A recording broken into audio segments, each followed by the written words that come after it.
Glória a Deus, aleluia. Que louvores maravilhosos. Eu espero que você tenha cantado e se alegrado na presença de Deus. E agora vamos ouvir a mensagem do Senhor. Eu convido você a fazer uma leitura comigo no Salmo 4. Eu vou estar colocando a versão que eu estou lendo para que você possa também acompanhar a mesma versão, onde o salmista diz: Responde-me quando clamo, ó Deus da minha justiça. Na angústia tu me destes alívio. Tem misericórdia de mim e ouve a minha oração. Filho dos homens, até quando vocês vão querer transformar a minha glória em vergonha? Até quando amarão a vaidade e buscarão a mentira? Saibam, porém, que o Senhor distingue para si o piedoso. O Senhor me ouve quando eu clamo por ele. Tenham medo e não pequem. Consultem no travesseiro o coração e sosseguem. Ofereçam sacrifícios de justiça e confiem no Senhor. Há muitos que dizem: quem nos dará a conhecer o bem? Senhor, levanta sobre nós a luz do teu rosto. Mais alegria me puseste no coração do que a alegria deles, quando eles têm fartura de cereal e de vinho. Em paz me deito e logo pego no sono, porque só tu, Senhor, me fazes repousar seguro. Vamos estar agora orando ao Senhor, pedindo que Ele ilumine nossas mentes, nossos corações, por intermédio dessa palavra, para que assim nós possamos meditar nelas e ouvir a própria voz dEle falando conosco. Oremos. Pai amado e querido, neste momento, Senhor, que abrimos a Bíblia, nós pedimos que a luz do Espírito Santo se ilumine sobre nós e clareie, Senhor, a nossa visão para enxergarmos a Tua verdade e aquela palavra, Senhor, que Tu tens para falar a cada um de nós. Palavra, ó Deus, que Tu vai direcionar a cada um dos irmãos. E eu te peço, ó Deus, que essas palavras, elas nos fortaleçam a fé, nos edifiquem, nos tragam alegria, Senhor, e também nos transformem naquilo que precisamos ser transformados. Eu te peço isso em nome de Jesus, ó Pai. Amém. Amém. Esse salmo, ele é um salmo muito interessante porque ele foi escrito há mais de 3.000 anos atrás, mas a realidade dele é muito presente hoje também. Nós vamos ver o porquê disso. E aí eu queria resgatar um pouco a história de Elias, o profeta Elias, que você com certeza deve lembrar bastante. O profeta Elias, ele era mais ou menos do século IX. E da época dele até o profeta Oséias, existia uma discussão teológica muito importante acontecendo na vida do judeu naquele momento. Era sobre quem era responsável pela fertilidade da terra. Quem é que prosperava a terra? Quem é que dava os alimentos para o povo? Bom, essa pergunta ela é muito óbvia para quem tem fé e é fiel ao Senhor. Mas existem muitas pessoas que no momento da crise, no momento da angústia, a sua fé também vacila. E aí ela se pergunta se realmente Deus é poderoso, se realmente Deus faz alguma coisa. E naquele período de Elias, principalmente, mas depois também, existiam aquelas pessoas que não tinham uma fé firme em Deus, eram pessoas infiéis, e essas respondiam que quem fertilizava a terra, quem melhorava a economia, quem prosperava o povo, quem colocava o alimento na mesa do povo, era um deus chamado Baal. E existia líderes religiosos naquele tempo também que mentiam para o povo, tirava a fé que as pessoas tinham no Deus verdadeiro e faziam com que os outros viessem adorar Baal. As pessoas acreditavam nessas mentiras e, ao acreditar nessas mentiras, essas pessoas participavam daquilo que era chamado de prostituição religiosa, uma espécie de uma prostituição idolátrica.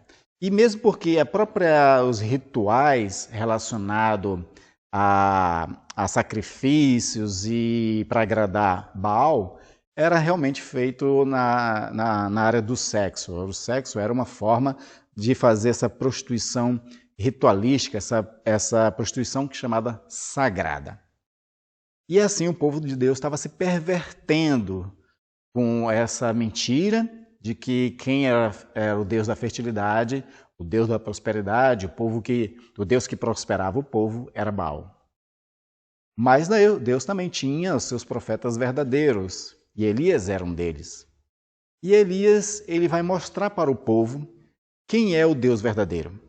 E ele faz um desafio para o povo dizendo o seguinte: se Deus, o nosso Deus, é o Deus verdadeiro, segui-o. Se for Baal, que é o Deus verdadeiro, segui Baal. Como é que nós vamos saber quem é o Deus verdadeiro? Então Elias ele resolve fazer um desafio aos profetas de Baal, que naquele momento Jezabel, Acabe, que eram os reis de Israel, eles tinham contratado esses profetas de Baal para enganar o povo.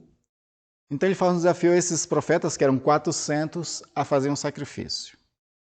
O desafio de Elias era o seguinte: os profetas de Baal colocavam lá o seu sacrifício, o seu holocausto, a lenha, botava água ao redor, aquela coisa toda, e colocava lá um animal para ser sacrificado. E o deus Baal, no desafio que Elias estava fazendo, tinha que consumir, fazer fogo cair do céu e consumir como uma forma de receber aquele sacrifício dos seus profetas. Elias também ia fazer a mesma coisa. Então ele também faz a fogueira, também coloca um animal sobre a lenha, ele faz uma pequena vala ao redor, coloca a água ali, e aí dá a primeira oportunidade para os profetas de Baal. E os profetas começam a fazer aqueles clamores todos para o seu Deus, e nada acontece. Elias aproveita o momento até para poder brincar um pouco e fazer chacota daquele pessoal, dizendo assim: olha, clamem mais alto, pode ser que ele esteja dormindo, o Deus de vocês. Mas de fato nada aconteceu, porque de fato Baal não existe, não é um Deus realmente de verdade, é uma criação humana. Quando chega a oportunidade de Elias, então ele faz a oração e o Senhor faz uma labareda vindo do céu, o fogo consome todo o holocausto com uma aceitação e ainda faz, o texto diz que ele lambe aquela água que tinha ao redor ali do lagar, para provar que Deus era tão poderoso, era real, que recebia aquele sacrifício e ali consumia aquele sacrifício. Diante disso, o próprio Elias fica com coragem, algumas pessoas também se associam a ele e ficam com coragem, e assim eles lutam contra os 400 profetas de Baal. Nisso fica claro, então, agora, quem é o Deus verdadeiro. Mas o povo é sempre um povo de coração duro, como as Sagradas Escrituras dizem. Então o povo está sempre nessa situação. Mesmo Deus humilhando o profeta de Baal, o povo continuava ainda receoso de adorar o verdadeiro Deus e de esperar no verdadeiro Deus. Geralmente, quando a gente espera no nosso Deus e demora um pouco, a nossa fé vacila, a gente fica desanimado, porque a gente gostaria de que as coisas que a gente pede a Deus fossem respondidas de forma imediata.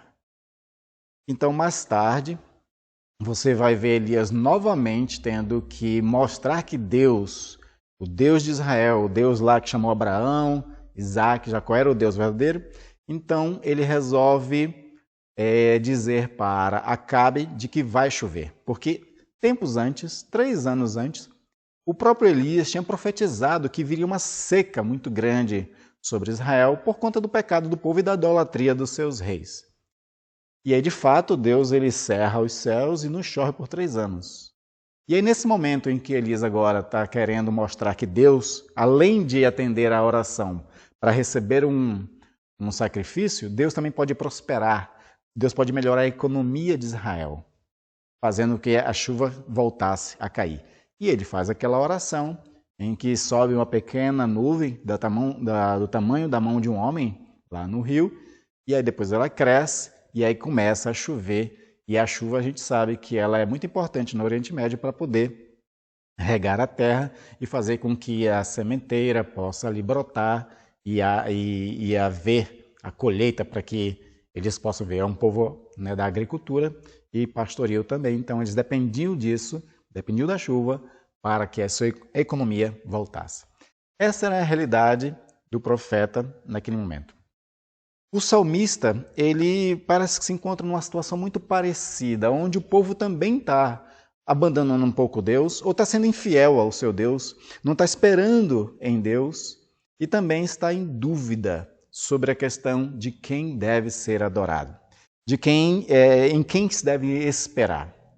O salmista aqui nesse salmo, ele trata da questão da confiança e das tensões de incredulidade sociais que existem em Israel. Então ele começa o seu salmo clamando àquele que ele realmente deveria clamar, que é o Deus verdadeiro. E nesse clamor ele reconhece duas coisas aqui. Ele reconhece que Deus é um Deus que responde, e aí ele deposita a confiança nesse Deus. E também ele aproveita para fazer um pedido, uma vez que, como ele diz assim, responde-me quando clamo, ó Deus da minha justiça. Na angústia, tu me destes alívio. Então, ele está pedindo para que o Senhor responda a ele, quando ele clama, e ele lembra que na angústia o Senhor deu alívio para ele. Baseado nessa experiência de fé que o salmista tem com Deus, aí ele pode, ainda no Salmo 1, dizer: tem misericórdia de mim e ouve a minha oração. Essa oração é daquele que sabe a quem está clamando. Muitas pessoas ficam em dúvidas sobre se deve ou não clamar ao Senhor. Ele tem, às vezes ele até sabe que Deus existe. Ele até sabe que Deus é um ser criador, poderoso. Mas será que esse Deus vai responder à oração? Esse salmista aqui, ele sabe a quem está clamando. Ele sabe que é aquele que na angústia ele dá alívio. E por isso ele se alegra, por isso ele se dirige a Deus. Por isso ele mistura pedido e reconhecimento dessa intervenção divina a favor da sua vida. Nós podemos confiar nesse Deus totalmente. Olha só o que Paulo diz aos Filipenses, ele diz assim: não fiquem preocupados com coisa alguma. Em tudo sejam conhecidos diante de Deus os pedidos de vocês, pela oração e pela súplica, com ações de graças. Paulo está destacando aqui duas coisas importantes. Ele diz que nós não devemos ficar preocupados com coisa alguma. E ao não ficar preocupado com coisa alguma, a gente pode fazer conhecida diante de Deus os nossos pedidos, as nossas orações. E ele diz que isso pode ser feito em oração e em súplica. Mas outra coisa ele destaca também. Ele destaca que nós devemos fazer isso com ações de graças. Quando a gente faz conhecida diante de Deus as nossas orações é porque a gente confia nele. E a melhor demonstração de confiança que nós temos de que Deus cuida de nós é quando a gente também já faz a ação de graça. Quando a gente já agradece antes de receber a bênção. Porque como Jesus ensinou, se você orar com fé, o Senhor responde a sua oração. Então, orando com fé, você pode já também agradecer ao Senhor, reconhecendo que esse Deus é um Deus que abençoa. Veja uma frase muito importante de um grande pregador chamado Charles Spurgeon. Ele diz o seguinte: mesmo que não possamos ver Deus, tenhamos confiança, pois estamos sob a sombra de suas asas. Ainda que não possamos ver Deus, Charles Spurgeon está dizendo, nós podemos ter confiança de que as asas do Senhor estão sobre nós cuidando. Lembra dessa figura de imagem, quando Jesus diz para Jerusalém, Jerusalém, Jerusalém, que mata profetas e todos aqueles que a ti são enviados. Quantas vezes eu te quis ajuntar como uma galinha junta seus pintinhos debaixo de suas asas. Isso é uma palavra que Jesus está dizendo de proteção, de cuidado, onde Ele te alimenta e Ele te realmente protege. Nós podemos confiar no Senhor, assim como o salmista no Salmo 4. Confia no Senhor, reconhece a bondade do Senhor, reconhece que Deus o acode no momento da angústia e por isso mesmo pede ao Senhor. Mas agora o salmista ele se volta para outras pessoas. São palavras aos crentes infiéis. Isso mesmo, crentes infiéis. Aqueles crentes que creem em Deus, mas são infiéis na sua fé. Então, ele no versículo 2, ele faz 3 acusações a esses crentes infiéis. Ele os acusa de ultrajar a honra de Deus, ele os acusa de amar a vaidade e os acusa de buscar a mentira. Ele diz assim: filho dos homens, até quando vocês querem transformar a minha glória em vergonha? Até quando vocês vão querer transformar a minha glória envergonha. Eles estão ultrajando a honra de Deus. Como é que nós ultrajamos a honra de Deus? Como é que nós envergonhamos Deus? Como é que a gente transforma a glória de Deus em vergonha? Uma indicação disso, Paulo diz lá em Romanos capítulo 1, versículo 23, ele diz assim: trocaram a glória de Deus incorruptível por imagem semelhante a ser humano corruptível, às aves também, aos quadrúpedes e aos répteis. O que Paulo está dizendo e o que o salmista está dizendo é que a forma de transformar a glória de Deus em vergonha é quando deixamos de confiar em Deus e confiamos em homens. É quando, em vez de dar glória para Deus, e como é que damos glória para Deus? É quando a gente pede dele e ele, quando ele responde, ele é glorificado por isso. Mas as pessoas, elas botam mais a sua fé, mais a sua confiança. Eles trocam a glória de Deus e se voltam para homens. Eles deixam de adorar o verdadeiro Deus, de buscar o verdadeiro, de confiar no verdadeiro Deus. E se voltam para pessoas. No caso lá da época de Elias, lá eles se voltavam para um outro Deus. Um Deus que era falso, um Deus que não existia. No momento que nós vivemos da nossa sociedade, as pessoas, elas podem não acreditar em Baal, podem não acreditar em outros deuses, mas elas confiam muito nos seres humanos. Elas botam sua confiança nos seres humanos. Elas esperam que políticos, líderes, façam coisas por elas. Elas querem que esses homens respondam às suas petições e às suas necessidades. E uma vez que elas acham que essas pessoas são a solução para todos os seus problemas, problemas da nação, por exemplo, elas tiram a glória que era dada para Deus e transferem a glória para esses homens, onde as pessoas passam a ser idolatradas, elas passam a ser seguidas. E com agravante. Porque além de as pessoas tirarem a honra que deveria ser dada para Deus para esperar nos homens, essas pessoas, como o Salmo está colocando, elas buscam a mentira. Elas se convencem com a mentira. A sociedade que nós vivemos, os últimos tempos a qual nós estamos vivendo, ela tem a sina da mentira. A partir do ano de 2016, o dicionário de Oxford, na Inglaterra, ela colocou como uma das palavras do ano a palavra pós-verdade. O que é pós-verdade? Pós-verdade é aquela ideia de que assim, a verdade é aquela que eu quero. A verdade é aquela que me é conveniente, baseada na minha personalidade, baseada na minha ideologia, baseado naquilo que eu acredito que é verdade. Elas não estão preocupadas com uma verdade realmente baseada em fatos. Elas se voltam para coisas que são convenientes e muitas delas são mentiras. Essa questão dessa sina da nossa sociedade pós-moderna, a mentira foi profetizada por Paulo. Paulo ele fala a Timóteo o seguinte, lá em 2 Timóteo 4, 3 e 4, ele diz assim: pois virá o tempo em que não suportarão a sã doutrina, pelo contrário, se rodearão de mestres ou de líderes, segundo as suas próprias cobiças.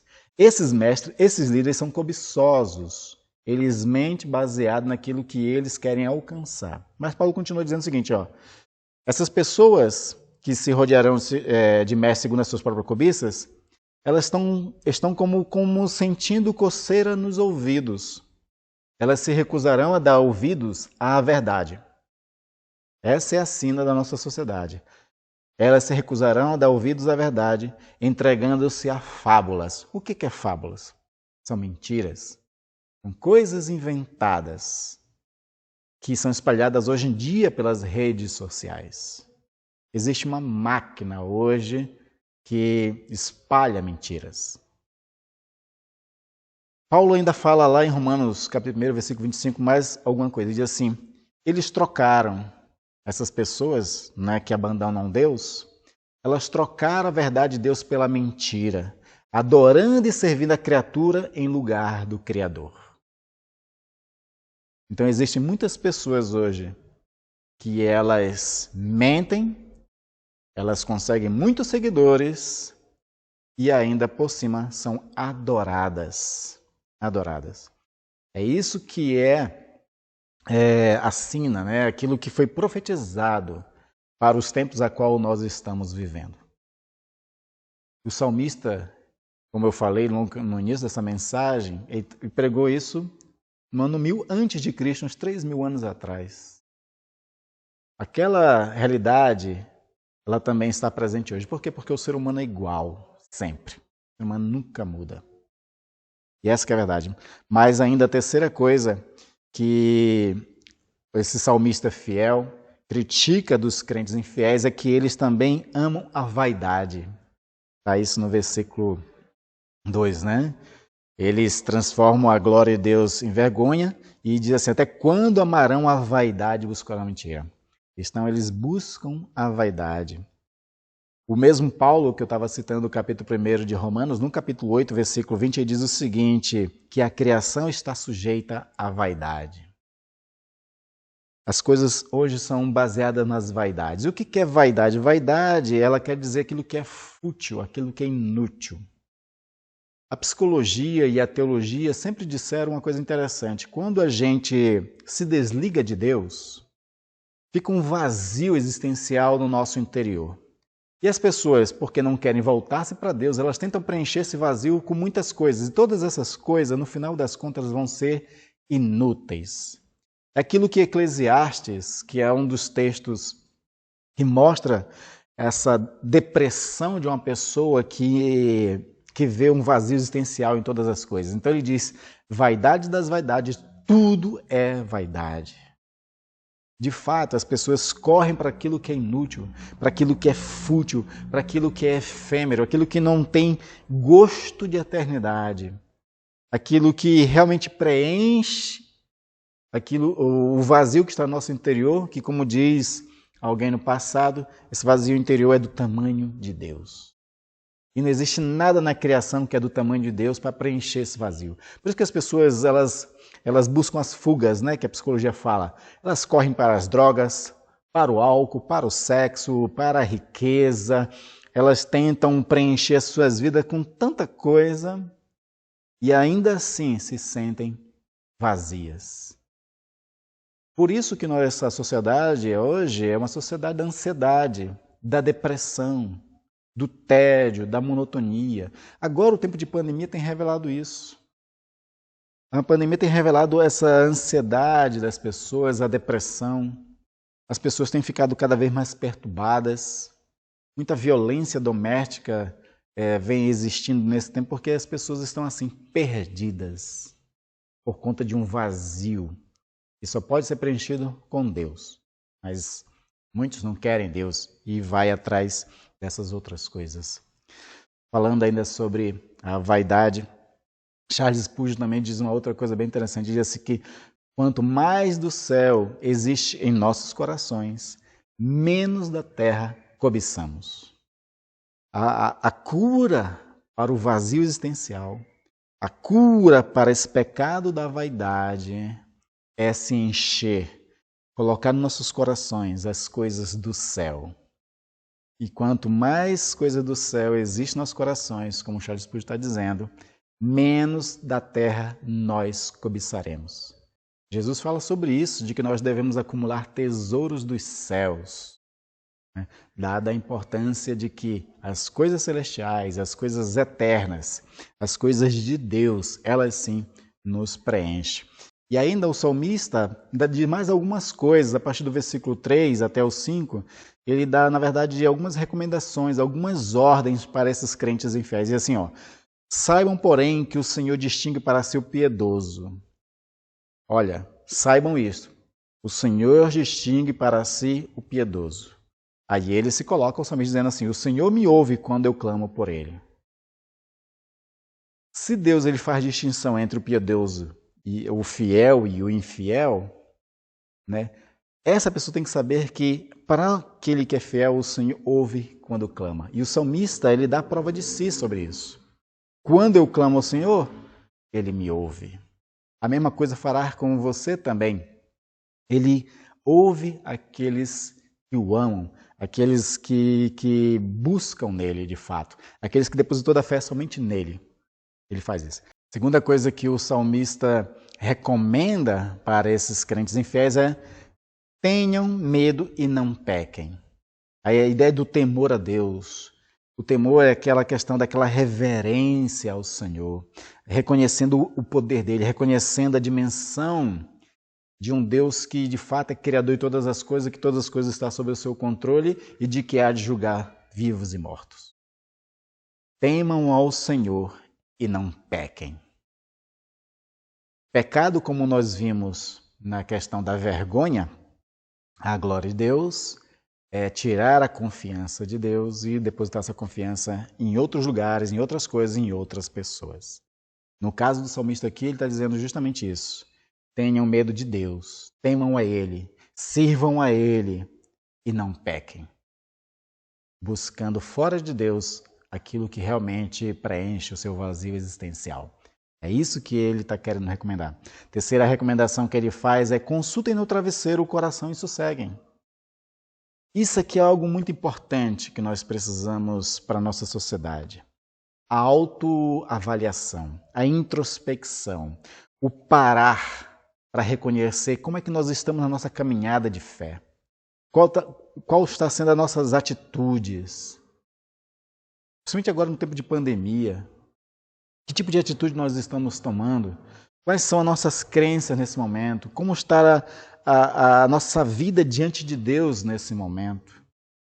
Nós estamos esperando em Deus ou esperando em homens nesse tempo de pandemia? Nós estamos mais preocupados com vidas ou com economia? São perguntas importantes para esse momento que nós estamos fazendo. E nós temos que buscar a resposta. Consultem no travesseiro e sosseguem o coração. A ideia de sossegar o coração é quando você reconhece a verdade. Quando você reconhece a sua verdade nessa hora, a verdade de qual é realmente a situação que você se encontra. Quando você reconhece a situação que você se encontra diante de Deus, se arrepende, aí você consegue realmente ter um coração sossegado. Então nós temos que fazer isso. Quarta recomendação que ele faz aos crentes infiéis: ofereçam sacrifícios de justiça e confiem no Senhor. Os profetas diziam antes que Deus não recebia sacrifício de tolo. O que é sacrifício de tolo? É você fazer uma adoração a Deus pela adoração em si, onde Deus não se agrada daquilo, onde a nossa fé ela é vazia, ela é sem ação, é sem uma intimidade com Deus, é sem um propósito e uma intenção de um verdadeiro adorador. Qualquer sacrifício que fuja à verdade é um sacrifício de tolo. E aí o salmista está dizendo assim: ofereçam sacrifício de justiça. O que é fazer sacrifício de justiça nesse tempo? No passado, a indicação do passado, dos salmistas, dos profetas, era que a injustiça era aquilo que os líderes e os religiosos faziam para com o povo. Eles exploravam o povo. Eles estavam mais preocupados consigo mesmos. Lembra de Ezequiel 34, quando o Senhor diz: eis que estou contra os pastores? Os pastores naquela época eram os reis e sacerdotes. Porque eles alimentam somente a si mesmos. Não cuidam das ovelhas, não cuidam do povo. Eles não saram as feridas, eles não alimentam as ovelhas. Quando os líderes, seja políticos, seja religiosos, estão preocupados consigo mesmos, não com o povo, eles não estão fazendo um sacrifício de justiça. O Senhor exige de nós que nós venhamos fazer um sacrifício de justiça baseado na misericórdia, como Jesus muitas vezes diz: olha, eu não quero sacrifício, eu quero misericórdia. Essa que é a verdadeira justiça. É o ato de misericórdia, segundo Jesus nos ensinou através do Sermão do Monte e outros ensinos que ele pregou. E ao fazer sacrifício de justiça, confiem no Senhor. Confie na provisão. Confie de que Ele é o Deus que prospera. Que Ele é o Deus da fertilidade, digamos assim. É Ele quem faz prosperar a vossa sementeira e a vossa colheita. É Ele. Confiem no Senhor. Então, baseado tanto nas críticas que ele está fazendo a esses crentes infiéis, quanto nessas palavras de recomendação, agora ele está redirecionando a fé das pessoas. Então, para aqueles que perguntam assim como está no versículo 6, quem nos dará a conhecer o bem? Quem nos prosperará? Né? Quem nos tirará dessa crise? Para esses que fazem essa pergunta, o salmista responde aí no versículo 6 mesmo: Senhor, levanta sobre nós a luz do teu rosto. O que ele está dizendo é o seguinte: quem nos dará a conhecer o bem é Deus. E ele pede: Senhor, mostra-se, revele-se, manifeste-se, para que esse pessoal veja que é o Senhor quem faz milagres, é o Senhor quem opera, é o Senhor quem prospera, é o Senhor quem abençoa. Lembra lá de Deuteronômio, quando o Senhor disse para os israelitas, dizendo o seguinte: olha, não confie o homem em si mesmo, achando que é a sua força que faz com que eles alcancem riquezas. Antes, saibam que eu é que dou os recursos e as capacidades, as habilidades para que eles adquirem riquezas. Então, a manifestação do Senhor faz com que realmente nós possamos ver de que é Ele quem abençoa. As palavras do salmista é para aquele que sabe que quando ele busca socorro em tempos de angústia, Deus se manifesta, porque Deus dá alívio, Deus o prospera, Deus o sustenta. Por conta disso, baseado nessa confiança total, ele diz uma coisa interessante no versículo 7. Mais alegria me puseste no coração do que a alegria deles, quando eles têm fartura de cereal e de vinho. Olha só a comparação agora que o salmista está fazendo. Ele diz que eu tenho mais alegria no meu coração do que aqueles que têm fartura de cereal e de vinho. Cereal e vinho são os dois produtos nacionais em Israel que é o sustento e também se baseia a economia deles. Né? Então ele cita esses dois produtos que eram mais produzidos em Israel para dizer, olha, ainda que eles tenham fartura de cereal e de vinho, eu, que espero em ti, tenho mais alegria. Eles podem estar vivendo de uma boa economia, eles estão preocupados com a economia, mas eu tenho o Senhor. É isso que alegrava o coração do salmista. Né? Sobre essa questão da importância de alegrar-se no Senhor através dessa fé, tem uma palavra de uma mulher chamada Helen Keller, que é muito interessante. Essa mulher, ela sabia o que era sofrer. E ela era uma das poucas pessoas no mundo que era cega e surda junto. Mas ela conseguiu, inclusive, mesmo assim, alcançar uma formatura. Ela teve um diploma, ela estudou. Né? E ela se tornou depois uma pessoa muito, muito importante, escritora de livros. E ela fala alguma coisa muito interessante sobre a alegria. Ela diz assim, a alegria é o fogo que mantém aquecido o nosso objetivo e acesa a nossa inteligência. Quando nós nos alegramos no Senhor, essa alegria, segundo Helen Keller, ela mantém aquecidos nossos objetivos, os nossos propósitos, a nossa fé em Deus. E ela mantém acesa, né, também a nossa inteligência. Para quê? Para que a gente não caia nas mentiras, não seja como esses crentes infiéis aqui que buscavam a mentira, que amavam a vaidade, que desonravam a Deus. Também Timothy Keller, um pregador americano, ele fala uma coisa também interessante. Ele diz assim, o oposto da alegria não é tristeza. O oposto da alegria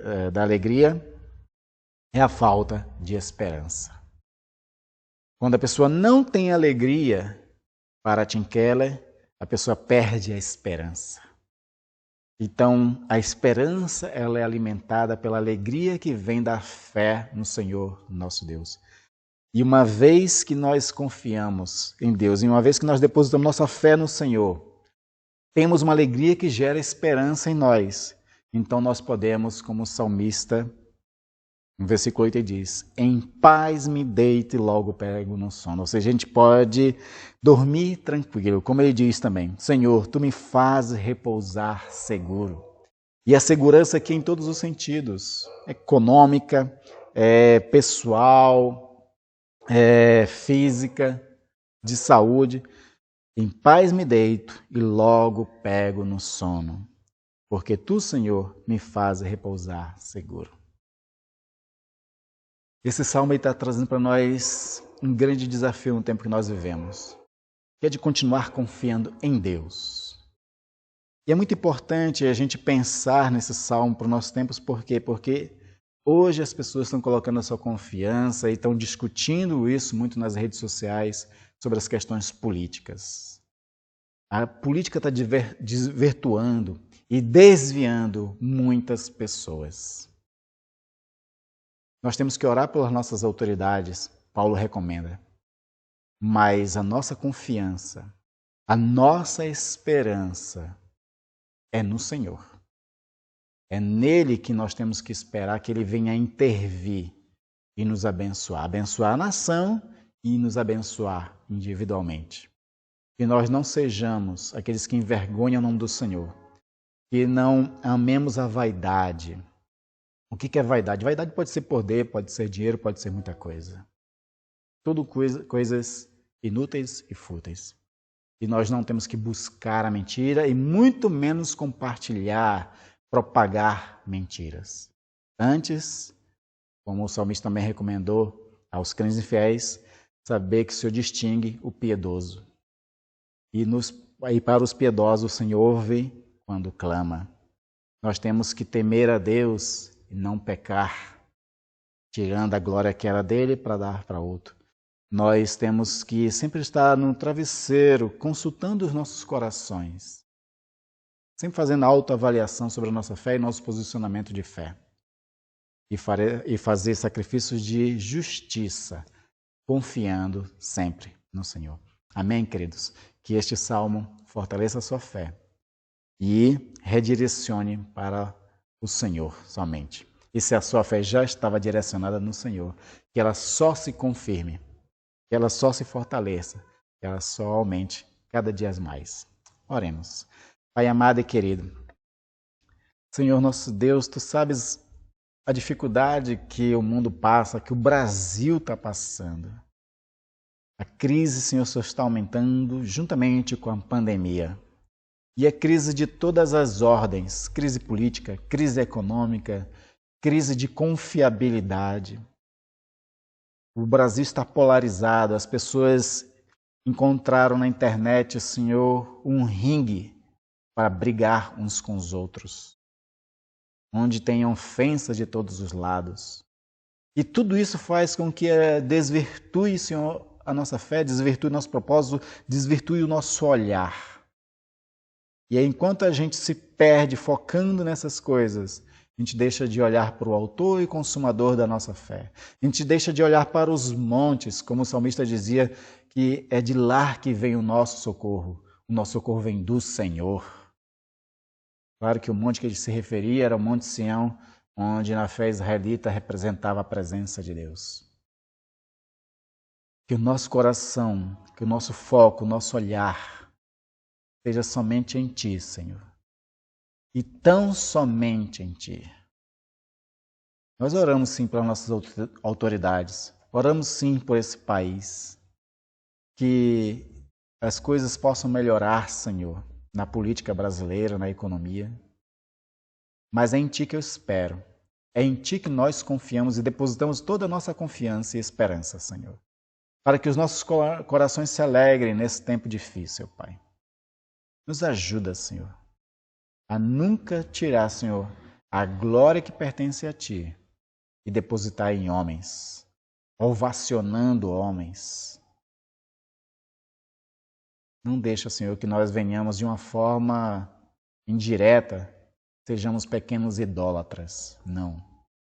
Mas que a gente realmente só reconheça o Pai de Jesus Cristo como o único Senhor, a quem merece toda a honra, toda a glória e todo o louvor. Em nome de Jesus. E como confiamos em Ti, Senhor, eu te peço que Tu abençoe meus irmãos e irmãs. Seja na cura, seja na área financeira, seja, Senhor, na área familiar. Que casais, pais e filhos, todos, ó Deus, sejam abençoados por Ti, possam gozar de alegria, de amor, de harmonia em seus lares, de respeito mútuo. Abençoa, Senhor, nosso povo. Tira, Senhor, tudo que atrapalha a fé deles e tira tudo aquilo, Senhor, também que esteja incomodando o teu povo, ó Pai. E sustenta-os em tudo, porque eles esperam em Ti, ó Senhor. Em nome de Jesus. Fica conosco, abençoa nossa semana que se inicia. E essa semana, Senhor, nós possamos ver o Teu rosto, gozar da paz, gozar, Senhor, das ricas bênçãos do céu. E assim, os nossos lábios Te louvem, Te glorifiquem e rendem a Ti a honra e glória que a Ti é devida. Assim oramos em nome de Jesus e para a Tua glória, Senhor. Amém. Amém. Receba a bênção, queridos. Que o Senhor vos abençoe e vos guarde. Que sobre ti o Senhor levante o rosto, te conceda paz, te conceda bênçãos sem fins. Que a graça do nosso Senhor Jesus Cristo, o amor de Deus e as consolações do Espírito Santo te abençoe toda essa semana e até a vinda de Cristo Jesus nosso Senhor. Amém. Amém.